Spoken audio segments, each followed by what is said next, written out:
Hey guys, I'd like to show you some of my paintings. This is a painting I did back in high school. Spider-Man, Wolverine, Venom. Cool, huh? There's a reason I'm showing these to you. I'll tell you why in a moment. This video is called, as you can see, The Limitations of Science. I took a course this year called The Philosophy of Science. And what we did was we asked the question, what is science? And in endeavoring to answer this question, we noticed that this was indeed a philosophical question, not a scientific one. After all, if you have to do science to define what science is, isn't that circular reasoning? And so what this course cautioned us was that before you even begin to do science, you better have a good working definition of what science is and what it endeavors to do, what it can do and what it can't do. Because if you don't, you can fall into the camp of what's called scientism. Now, scientism, here's how you spell it. Look it up on Wikipedia when this is all said and done. It's fascinating. It's the belief, the epistemological belief, that the only way to know things is science. Now, if you're in that camp right now, my hope is that by the end of this video that you're going to sort of open your mind a little, because I'm going to argue that science only deals in quantity, and it completely is blind to quality, things of value. But I think we're getting ahead of ourselves. So let me grab a painting. I'm going to show you what I'm talking about. All right. I'm going to argue that this painting has certain qualities that are undetectable to science, which only deals in quantity.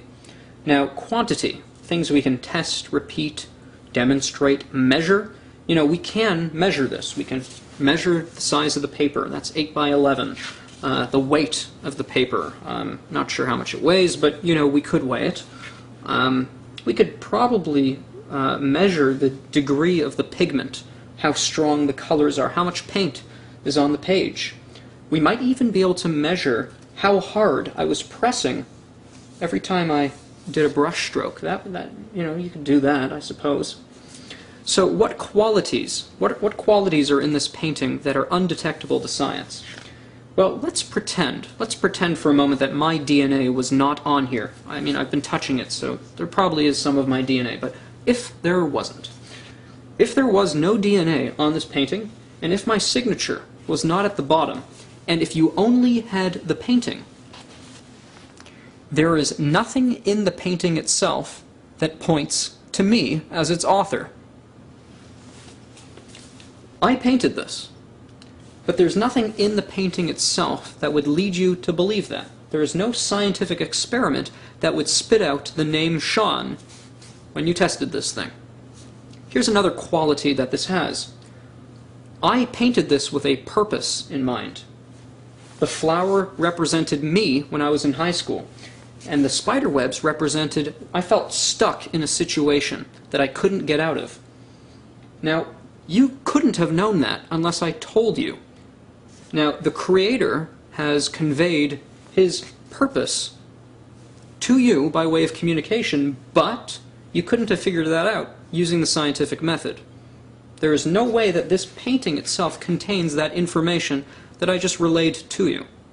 That's a quality that this has, that's in the mind of its creator, and not found using the scientific method in the paper, although the paper and the painting somehow contains the image, or I'm not quite sure what the language would be, but my intention has been translated onto this page, and it continues to contain that quality such that I can say, my purpose is achieved in this.